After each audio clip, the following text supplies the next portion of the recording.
أعوذ بالله من الشيطان الرجيم. بسم الله الرحمن الرحيم. وإذا لقوا الذين آمنوا قالوا آمنا وإذا خلوا إلى شياطينهم قالوا إنا معكم إنما نحن مستهزئون الله يستهزئ بهم يمدهم في طغيانهم يأمهون. صدق الله العظيم. అనంత కరుణామయుడు, అపార కృపాశీలుడు, పాలకుడు, పోషకుడు, తీర్పు దినానికి యజమాని అయిన సర్వ సృష్టికర్త అల్లాహ్ పేరుతో ప్రారంభిస్తున్నాను. సోదరులారా, సోదరిమణులారా, అస్సలాము అలైకుం వరహమతుల్లాహి వబరకాతు.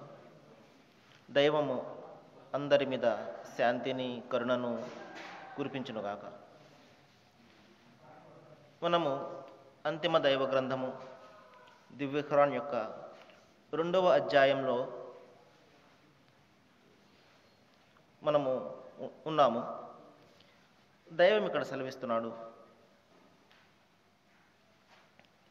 ఎవరైతే మనసులో కాపట్యం ఉంటుందో, ఎవరైతే పూర్తిగా విశ్వాసులు కారు మరియు అవిశ్వాసులు కాకుండా మధ్యస్థంగా ఎవరైతే ఉంటారో వారిని ఉద్దేశించి దైవం ఈ విధంగా చెప్తున్నాడు.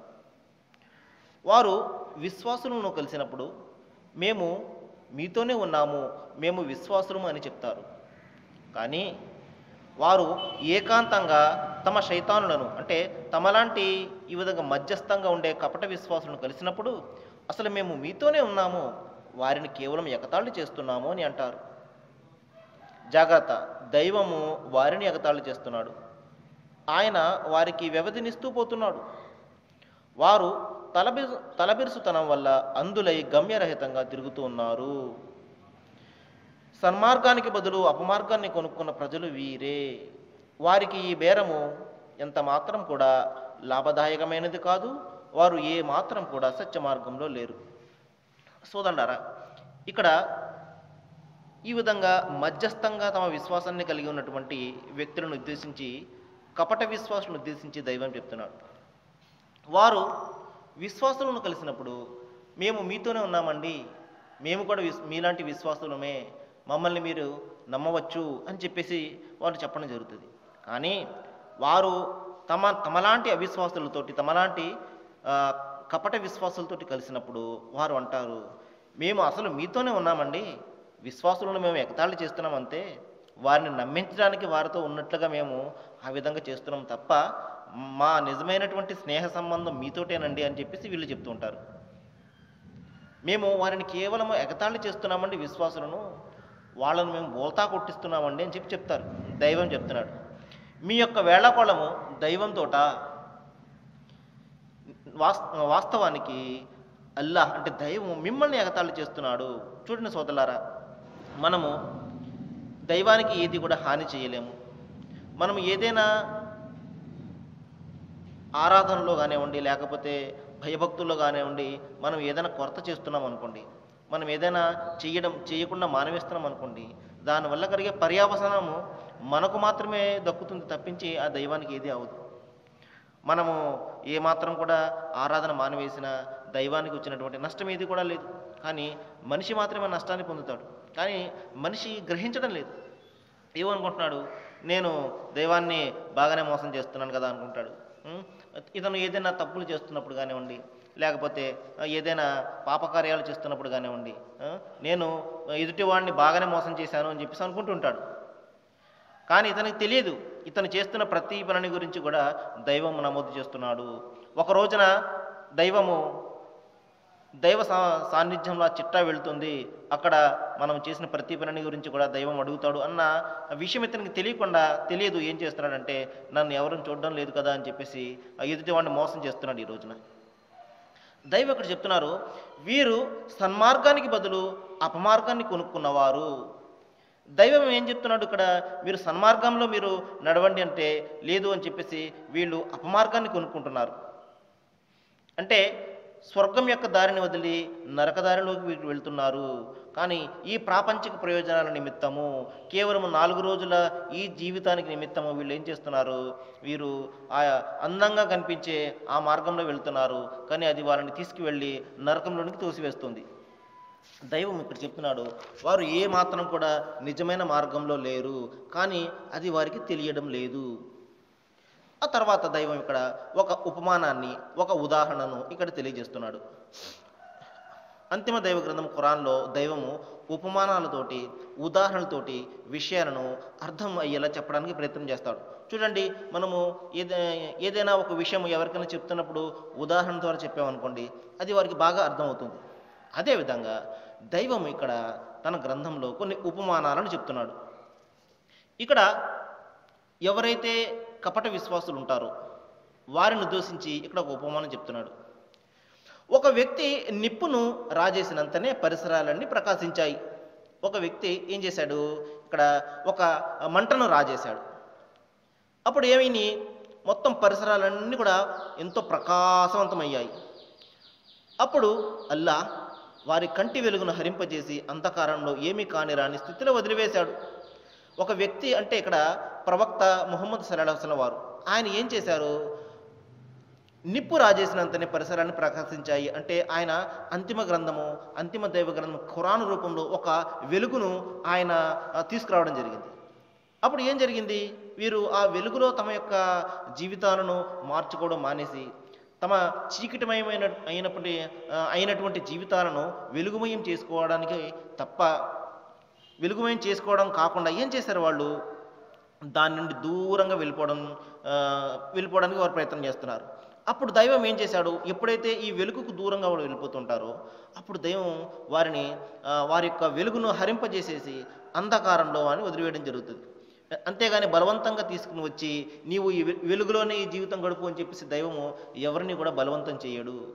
వెలుగును చూపించిన తర్వాత కూడా అతను ఆ వెలుగుకు దూరంగా వెళ్ళిపోతుంటే అతని కర్మకథను వదిలివేయడం జరుగుతుంది. ఉదాహరణకు చూడండి, మనకు వెలుగు కావాలనుకోండి, మనము గదిలో లైట్ వేసుకోవాలి. ఒకవేళ గదిలో లైట్ ఉన్నా కూడా మన కళ్ళు మూసుకున్నాం అనుకోండి, మనకు చుట్టూ చీకటిగానే కనబడుతుంది. అదేవిధంగా మన చుట్టూ ఉన్నటువంటి వెలుగును మనం చూడాలంటే కళ్ళు తెరిచి చూడాలి, లేకపోతే అంత చీకటిగానే కనబడుతుంది. కాబట్టి దైవం ఇక్కడ అంతిమ గ్రంథము ఖురాన్ రూపంలో ప్రపంచానికి ఒక వెలుగును ప్రసాదించడం జరిగింది. అయితే మనము దాన్ని ఆ యొక్క వెలుగును చూడకుండా నా వద్దకు వెలుగు రాలేదు అంటే మనకు చీకటిగానే కనబడుతుంది. దైవం ఇక్కడ చెప్తున్నాడు, వారు చెవిటివారు, మూగవారు, గుడ్డివారు, వారు ఎన్నడూ కూడా ఇంకా రుజుమార్గానికి రారు అని చెప్పి వారిని గురించి చెప్పడం జరిగింది. ఆ తర్వాత ఇంకొక ఉపమానాన్ని ఇక్కడ దైవం ఇస్తున్నాడు.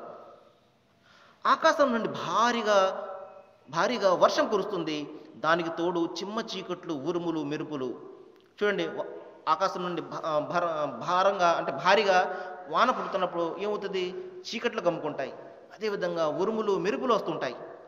ఆ ఉరుముల యొక్క భీకరమైన ధ్వని విని మృత్యుభయం చేత వారు తమ వేళ్లను చివరిలో దూర్చుకున్నారు. అంటే ఏ విధంగా అయితే వాన పడుతున్నప్పుడు ఆ ఉరుములు మెరుపుల యొక్క భయంకరమైనటువంటి ధ్వని వినకుండా మనము మన యొక్క చేతులను చెవుల్లో ఏ విధంగా దూర్చుకుంటామో అదేవిధంగా ఆకాశం నుండి వెలుగు రూపంలో అంతిమ గ్రంథము ఖురాన్ వస్తున్నప్పుడు ఈ ఖురాన్ మానవుల యొక్క అన్ని చెడులను కూడా ఎత్తి చూపుతుంది. నీ విధంగా చేయకూడదు, ఈ విధంగా మద్యపానం కానివ్వండి, లేకపోతే వ్యభిచారం కానివ్వండి, లేకపోతే ఇటువంటి సామాజిక చెడులను గురించి ఎత్తి చూపుతూ వీటి నుండి నువ్వు దూరంగా ఉండాలి అని ఎప్పుడైతే నిర్దేశిస్తూ ఉంటుందో వీటిని సహజంగా చేసే మనిషి ఏమనుకుంటాడు? వాటిని వినడానికి ఇష్టపడడు. కాబట్టి సహజంగా ఒక మనిషి ఒక తప్పు చేస్తున్నప్పుడు ఆ తప్పుని ఎవరైనా ఎత్తి చూపినప్పుడు సహజంగా దాన్ని ఇష్టపడకుండా దూరంగా అతని మాటలు వినకుండా దూరంగా వెళ్ళిపోవడానికి ప్రయత్నం చేస్తాడు. అదేవిధంగా ఇక్కడ వీళ్ళందరూ కూడా ఆ ఖురాన్ యొక్క వాక్యాలు చెవుల్లో పడకుండా తమ చెవులను తమ చేతులతోటి కప్పుకోవడం జరుగుతుంది. ఆ తర్వాత దైవం చెప్తున్నాడు, కానీ వీరందరినీ కూడా దైవము అన్ని వైపుల నుండి పరివేష్టించి ఉన్నాడు. వారు ఏదైతే చేస్తారో లేకపోతే వారి మనస్సులో ఏదైతే ఊహ ఉంటుందో అన్నీ కూడా దైవానికి తెలుసు. ఆ తర్వాత ఇక్కడ ఒక విషయాన్ని చెప్పడం జరిగింది. అదేమిటంటే వారు వెలుగును చూసినప్పుడల్లా కొంత దూరం నడుస్తారు, చీకటి కమ్ముకోగాని ఆగిపోతుంటారు. అంటే అర్థం ఏంటంటే వారికి ఏదైనా ప్రయోజనం జరిగిందనుకోండి ఏదైనా విషయంలో, ఆ ప్రయోజనం పొందడం కోసము ముందుకు వెళ్తుంటారు. అంటే విశ్వాసులతో కలిసి ఉంటారు. ఏదైనా నష్టం జరిగిందనుకోండి, ఏదైనా ఆపద వచ్చిందనుకోండి, వెంటనే దాని నుండి వారు వెనక్కి మళ్ళీపోవడము చేస్తూ ఉంటారనమాట. చూడండి, మనం కూడా సహజంగా మనం ఏదైనా ఒక విధానం కానివ్వండి, లేకపోతే ఒక పద్ధతి కానివ్వండి మనము అవలంబిస్తున్నాం అనుకోండి, అందులో ఏదైనా ప్రయోజనం కలిగితేనే మనం దాన్ని ఆచరిస్తాం. లేదు అంటే అది మానేసి ఇంకొకటి ఆచరించడానికి ప్రయత్నం చేస్తాం. ఇది సహజంగా మనం మన జీవితంలో చేసే పని. ఇదే విషయాన్ని మనము దైవం విషయంలో కూడా మనము వర్తింపజేస్తున్నాము, అప్లై చేస్తున్నాము. మనకు దైవానికి మధ్య ఉండే సంబంధాన్ని మనం ఏం చేస్తున్నామంటే ఒక వ్యాపారాత్మకంగా, ఒక బిజినెస్ పరంగా మనము మార్చివేసామన్నమాట. అంటే ఈ దైవం వలన మనకు ఏదైనా ప్రయోజనం కలిగితే ఆరాధిస్తాము, లేదు మనకు ఏదైనా ప్రయోజనం కలగడం లేదనుకోండి, తర్వాత ఎవరో చెప్తారు, లేదండి ఇంకొక ఆయన్ని మనము విశ్వసిస్తే మనకు మంచి జరుగుతుంది అని ఎవరైనా చెప్పారనుకోండి, వెంటనే ఈయన్ని వదిలేసి మనము ఆయన్ని ఆరాధించడం మొదలు పెడతాం. చూడండి, మనిషి యొక్క నైజం ఏ విధంగా ఉంటుందో. ఏ విధంగా అయితే మనము పాతబడినటువంటి చొక్కాలను మార్చేసి కొత్త డ్రెస్సులు ఏ విధంగా వేసుకుంటామో, అదేవిధంగా మనము మన దైవాలను కూడా మార్చేస్తుంటాం. ఎందుకు ఈ విధంగా జరుగుతుంది అంటే సోదరులారా, దైవం యొక్క భావన గురించి మనకు సరైనటువంటి అవగాహన లేకపోవడం వలనే, మరణానంతర జీవితం గురించి మనకు సరైనటువంటి అవగాహన లేకపోవడం వలనే. కానీ సోదరులారా, అంతిమ గ్రంథము ఖురాన్ చెప్తుంది, దైవము కేవలము ఒకే దైవము, ఆయన చేతిలోనే సమస్తం అన్నీ కూడా ఉన్నాయి. మంచి జరిగిన చెడు జరిగిన అవన్నీ కూడా దైవం ప్రసాదించేవే అన్న సత్యాన్ని మనం గ్రహించామనుకోండి. ఇంకొక విషయం ఏంటంటే, ఈ ప్రపంచం అనేది ఇది కేవలం పరీక్షా సమయం మాత్రమే. ఇక్కడ మనము పరీక్షను ఎదుర్కోవడానికి ఇక్కడికి వచ్చాం. చూడండి, రోకల్లో తలపెట్టి రోకలిపోటుకు భయపడడం అనేది ఏ విధంగా జరగదో, అదేవిధంగా ఈ ప్రపంచం ఒక పరీక్షా సమయం. ఇక్కడ మనం పరీక్షను ఎదుర్కోవడానికి వచ్చి మనము పరీక్ష గురించి భయపడకూడదు. దైవం ఇక్కడ అన్ని విధాలుగా పరీక్షిస్తుంటాడు. ధనం ఇచ్చి పరీక్షిస్తుంటాడు, ధనం తీసుకుని పరీక్షిస్తుంటాడు, భార్య బిడ్డల ద్వారా పరీక్షిస్తుంటాడు. ఈ విధంగా మన జీవితంలో అడుగు అడుగు కూడా మనము పరీక్షను ఎదుర్కొంటూనే ఉన్నాం. కాబట్టి వీటికి భయపడిపోయి మనము ఈ విధంగా మనము మన యొక్క దైవాలను మార్చివేయడం అనేది అది చాలా అసంబద్ధమైనటువంటి విషయం అన్నమాట. దైవం ఇక్కడ చెప్తున్నాడు, దైవము కేవలము మీ దైవము ఒకే దైవము. ఆయన మిమ్మల్ని మీ భార్య బిడ్డల ద్వారా మీ ధన ప్రాణాలను తీసుకుని మీ ఆదాయ నష్టాలను కలిగజేసి ఈ విధంగా అనుక్షణం కూడా మిమ్మల్ని పరీక్షిస్తుంటాడు. ఎందుకంటే మనిషి ఇక్కడ పరీక్షను ఎదుర్కోవడానికి వచ్చాడు. ఇక్కడ ఎవరు నెగ్గుతారు అనే దాని మీదే మన తర్వాతి జీవితం ఆధారపడి ఉంటుంది. కాబట్టి సోదరులారా, ఒక విషయం మనము జ్ఞాపకం పెట్టుకోవాలి. అదేమిటంటే, మనిషి ఇక్కడ పరీక్షను ఎదుర్కోవడానికి వచ్చాడు. ఈ పరీక్షకు మనం భయపడకూడదు. ఇక్కడ మనము దైవం యొక్క నియమ నిబంధనలకు లోబడి ఇక్కడ మనం పరీక్షను ఎదుర్కొన్నట్లయితే, ఆ పరీక్షలో మనం ఉత్తీర్ణ అయినట్లయితే నిస్సందేహంగా మనము మన మరణానంతర జీవితంలో కూడా సాఫల్యాన్ని పొందుతాము. అదేవిధంగా ఇంకొక దైవము ఖురాన్లో ఇంకొక సందర్భంలో ఒక విషయం చెప్తున్నాడు, మీకు ఒకవేళ ఆపద వచ్చినప్పటికీ కూడా మీరు నన్ను విశ్వసించినట్లయితే, దైవాన్ని మీరు విశ్వసించినట్లయితే ఆయనే ఆ ఆపద నుండి బయటపడే మార్గాన్ని కూడా బోధిస్తాడు అని చెప్పడం జరిగింది. కాబట్టి ఆయనే ఆపదలను కలుగజేస్తాడు, ఆపదల నుండి బయటపడే మార్గాన్ని కూడా ఆయనే ఇస్తాడు. ఒకవేళ మనం సహనం వహించినట్లయితే, దైవం నిర్దేశించిన మార్గంలో మనము ఆ యొక్క పరీక్షను ఎదుర్కొన్నట్లయితే నిస్సందేహంగా మరణానంతరం కూడా మనకు ప్రయోజనం జరుగుతుంది. కాబట్టి సోదరులారా, ఇక్కడ మనము గుర్తుపెట్టుకోవాల్సిన విషయం ఏంటంటే, మనిషి ఈ ప్రపంచంలో పరీక్షను ఎదుర్కోవడానికి వచ్చాడు. మన జీవితమే పరీక్ష. మనం పుట్టిన దగ్గర నుండి, అంటే తల్లి ఒడి నుండి సమాధి ఒడి వరకు కూడా మన జీవితం అంతా కూడా మనం పరీక్షలు ఎదుర్కొంటున్నాము. ఉదాహరణకు చూడండి, ఒక విద్యార్థి పరీక్ష కేంద్రంలో ఉంటాడు. అతను ఆ పరీక్షలో ఏ విధంగా అయితే రాస్తాడో దాన్ని బట్టే అతనికి రిజల్ట్ ఉంటుంది. అదేవిధంగా మనము మన జీవితంలో ఎదుర్కొనే ఈ యొక్క సమస్యలను మనము ఏ విధంగా ముందుకు వెళ్తాము, ఏ విధంగా దైవభక్తితో ముందుకు వెళ్తాము అన్న దాని మీద మన తర్వాతి జీవితం కూడా ఆధారపడి ఉంటుంది. తర్వాత సోదరులారా, ఇంకొక ప్రధానమైన విషయాన్ని దైవం ఇక్కడ చెప్తున్నాడు. అదేమిటంటే, మానవులారా, మిమ్మల్ని మీకు పూర్వం వారిని సృష్టించిన మీ ప్రభువును ఆరాధించండి. దీని ద్వారానే మిమ్మల్ని మీరు రక్షించుకునే అవకాశం ఉన్నది. సోదరులారా, ఇక్కడ దైవం ఒక మాట చెప్తున్నాడు. అదేమిటంటే, ఓ మానవులారా. చూడండి సోదరులారా, ఇక్కడ దైవము ముస్లింలారానో లేకపోతే అరబ్బులారానో సంబోధించడం లేదు. ఎందుకంటే ఈ ముస్లింలు, ఈ అరబ్బులు, ఈ హిందువులు, ఈ క్రైస్తవులు, ఇవన్నీ కూడా మనిషి తనకు తాను చేసుకున్నటువంటి ఏర్పాట్లు. కానీ దైవం దృష్టిలో అందరూ కూడా సమానమే. ఆయన దైవము, మనము దాసులము.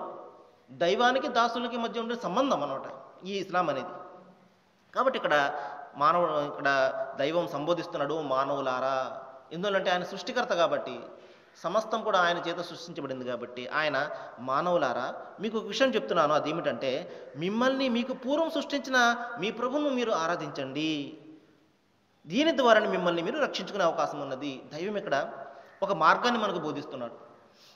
ఒక ప్రపంచంలో శాంతిగా జీవితం గడిపే, పరస్పరం సోదరులుగా ఉండి సహృద్భావ వాతావరణంలో జీవితం గడిపే ఒక మార్గాన్ని ఇక్కడ బోధిస్తున్నాడు. అదేమిటంటే, మిమ్మల్ని ఎవరైతే పుట్టిస్తున్నారో, మీకు ఈ సకల సౌకర్యాలు ఎవరైతే కలిగిస్తున్నారో, పైనుండి వర్షాన్ని కురిపించి అన్నీ కూడా మీకు పంటలు పండే ఏర్పాటు ఎవరైతే చేస్తున్నారో, మీరు ఆ దేవుణ్ణి మీరు ఆరాధించండి. ఆయన మీరు ఏ పేర్లైతే పిలవండి. మీరు అల్లాహ్ అనండి, లేకపోతే భగవాన్ అనండి, దైవం అనండి, దేవుడు అనండి, యెహోవా అనండి, ఇంకొకటి అనండి. కానీ ఆయన సృష్టికర్త, ఆయన మాత్రమే మీరు ఆరాధించండి. ఆయన మీకే కాదు, మీకు పూర్వం పుట్టిన వారందరికీ కూడా, మీ తాత ముత్తాతలకు అందరికీ కూడా ఆయనే సృష్టికర్త. కాబట్టి దైవాన్ని మీరు ఎందుకు ఆరాధించాలి అంటే, ఆయన మిమ్మల్ని పుట్టించాడు కాబట్టి. ఇది దైవానికి దాసుడికి మధ్య ఉండే సంబంధం అన్నమాట. చూడండి, తండ్రి ఏ విధంగా అయితే తన కుమారుడు తనను మాత్రమే తండ్రి పిలవాలి అని ఏ విధంగా అయితే కోరుకుంటాడో, అదేవిధంగా దైవము తన సృష్టి తనను మాత్రమే ఆరాధించాలి అని ఇక్కడ నిర్దేశిస్తున్నాడు. అది 100% సత్యమైనటువంటి దైవం యొక్క హక్కు అనమాట, మనిషి యొక్క బాధ్యత. చూడండి, మనము ఏదైనా బ్యాంకు వెళ్ళామనుకోండి, ఏదైనా సహాయం ఎవరి దగ్గర నుండి పొందామనుకోండి, వెంటనే మనము తిరిగి పెన్ను ఇచ్చేస్తూ చాలా థ్యాంక్స్ అండి అని చెప్తాం. కృతజ్ఞత అనమాట, మనిషి యొక్క బాధ్యత అది, కృతజ్ఞత తెలపడం అనేది. ఇక్కడ దైవము సృష్టించాను కాబట్టి, నిన్ను పుట్టించాను కాబట్టి, నీవు ఏమీ కానటువంటి స్థితిలో నీ తల్లి గర్భంలో నేను పుట్టించాను. మరి తల్లి గర్భంలో పడ్డ దగ్గర నుండి ఆ బిడ్డ బయటకు వచ్చే వరకు కూడా ఆ 9 నెలల పాటు ఆ తల్లి ఆ గర్భంలో పెట్టుకుని మోస్తుంది ఆ బిడ్డను. మరి ఆ చుట్టుపక్కల ఆ తండ్రికి, ఆ తండ్రి బంధువులకు, తల్లి బంధువులకు మధ్య ఒక ప్రేమను, ఒక అనురాగాన్ని ఆ దైవం సృష్టిస్తాడు మనసులో. ఎప్పుడు బిడ్డ బయటకు వస్తాడా అని చెప్పేసి ఎంతో ఆతృతగా వారు చూస్తూ ఉంటారు. ఆ బిడ్డ బయటకు రాగానే మరి మొత్తం ప్రేమంతా కూడా కలబోసి ఆ బిడ్డను సాగుతారు తల్లిదండ్రులు. ఈ విధంగా చూడండి, అంతవరకు ఆహారం లేనటువంటి ఆ తల్లి గుండెల్లో బిడ్డ పుట్టగానే దైవము ఆహారాన్ని పెడతాడు. ఈ విధంగా ఆ తల్లిదండ్రుల మనసులో ఎంతో ప్రేమను, ఆప్యాయతను పెట్టి ఆ బిడ్డను సాగిన తర్వాత తిరిగి పెద్దవారు అయ్యే వరకు కూడా ఆ బిడ్డను వారు ఎంతో ప్రేమతో సాగుతారు. ఆ తర్వాత అతను బలం పుంజుకున్న తర్వాత దైవం అతనికి అనుగ్రహాలను ఇస్తాడు. చదువు ద్వారా, లేకపోతే ఉద్యోగం ద్వారా అతనికి ఒక కుటుంబాన్ని ఇస్తాడు. తద్వారా అతనికి పిల్లలు. ఈ విధంగా అనేకమైనటువంటి అనుగ్రహాలు కురిపిస్తున్నాడు. ఇక్కడ జ్ఞాపకం చేస్తున్నాడు, ఈ విధంగా చేస్తున్నదాన్ని కూడా నేను కాబట్టి నీవు నన్ను ఆరాధించడం అనేది నీ బాధ్యత. ఆ తర్వాత నీవు ఈ విధంగా చేయడం ద్వారానే నీకు రక్షణ ఉంటుంది తప్ప, నీకు ఏ మార్గాన్ని నువ్వు అవలంబించినప్పటికీ కూడా అది నిన్ను దైవాన్ని దూరంగా తీసుకువెళ్తుంది తప్ప దైవం వద్దకు చేర్చదు. జాగ్రత్త సుమా అని చెప్పేసి దైవం ఇక్కడ హెచ్చరిస్తున్నాడు. కాబట్టి సోదరులారా, ఈ విషయాన్ని మనము బాగా జ్ఞాపకం పెట్టుకోవాలి. మనిషికి రక్షణ, మనిషికి సాఫల్యము, స్వర్గము, నిత్య జీవం అనేది కేవలము మన సృష్టికర్తను ఆరాధించడంలో తప్ప మరొక ఏ మార్గంలో కూడా లేదు. ఈ విషయాన్ని ఇస్లాం చాలా స్పష్టంగా చెప్తుంది. ఇస్లాం కంటే ముందు వచ్చిన ధర్మాలన్నీ కూడా ఇదే విషయాన్ని బోధించాయి. ఈ విషయాన్ని మనము సనాతన ధర్మంలో అయితే ఏకేశ్వరోపాసన అని చెప్పేసి పిలుస్తాము. అంటే ఒకే ఈశ్వరుని ఉపాసించడము, అంటే ఒకే దైవాన్ని ఆరాధించడం అన్నమాట. కాబట్టి ఈ ధర్మాన్ని అరబీ భాషలో ఇస్లాం అని పిలవడం జరిగింది. దైవం చెప్తున్నాడు, మీకు రక్షణ కేవలము నన్ను సృష్టికర్త ఒక్కడిని ఆరాధించడంలో మాత్రమే ఉంది. జాగ్రత్త సుమా, దీన్ని తప్పించడానికి అనేకమైన ప్రయత్నాలు జరుగుతాయి. మీ వెనకాల మీ శత్రువు, మీ శైతాను ఉన్నాడు. అతను మిమ్మల్ని అనుక్షణం కూడా దైవ మార్గం నుండి తప్పించడానికి ప్రయత్నం చేస్తాడు. రకరకాలైనటువంటి మార్గాలను మీకు బోధిస్తుంటాడు. ఇది బాగుందంటాడు, అది బాగుందంటాడు. ఇక్కడికి వెళ్తే ఇంత మంచి జరిగిందంటాడు, అక్కడికి వెళ్తే అంత మంచి జరిగిందంటాడు. కాబట్టి రకరకాలుగా మిమ్మల్ని మార్గాన్ని తప్పించడానికి ప్రయత్నం చేస్తాడు. వాడి యొక్క మాయాజాలంలో మీరు పడకండి. ధర్మం కేవలం ఒకటే ధర్మము, అదేమిటంటే మనిషి తన సృష్టికర్తను ఆరాధించడము. ఆ తర్వాత ఎందుకు ఆరాధించాలి అన్న ప్రశ్న వచ్చినప్పుడు దైవము ఇక్కడ కొన్ని అనుగ్రహాన్ని ఇక్కడ గుర్తు చేస్తున్నాడు. అదేమిటంటే, మీ కొరకు ఆయన భూమిని పాన్పుగా చేశాడు, ఆకాశాన్ని పైకప్పుగా సృష్టించాడు. ఆ తర్వాత పైనుండి వర్షాన్ని కురిపించి అన్ని రకాల పంటలు పండే ఏర్పాట్లు చేసి మీకు ఉపాధినిస్తున్నవాడు ఆయనే. కాబట్టి ఇది మీకు తెలిసినప్పుడు మీరు ఇతరులను దైవానికి సమానులుగా ఎంత మాత్రం కూడా నిలబెట్టకండి. ఇది సోదరులారా. దీని గురించి ఇంకా కొంచెం వివరణ ఇన్షాల్లా దైవం తెలిస్తే నేను రేపు ఇవ్వడానికి ప్రయత్నం చేస్తాను. మరి నేను దైవాన్ని ప్రార్థిస్తున్నాను, ఏ విషయాలైతే నేను మీ ముందు ప్రస్తావిస్తున్నానో అంతిమ గ్రంథము ఖురాన్ నుండి, మరి వాటి మీద మనం అందరం కూడా ఇంకా బాగా ఆలోచన చేయాలని, ఇంకా బాగా తెలుసుకోవాలని, దైవము మీకు నాకు మనందరికీ కూడా శాంతిని, సమాధానాన్ని, మన జీవితాల్లో ఆనందాన్ని ప్రసాదించాలని నేను దైవాన్ని వేడుకుంటున్నాను. వాఖిరు దవానా అనిల్ హమ్దులిల్లాహి రబ్బిల్ ఆలమీన్. అస్సలాము అలైకుం.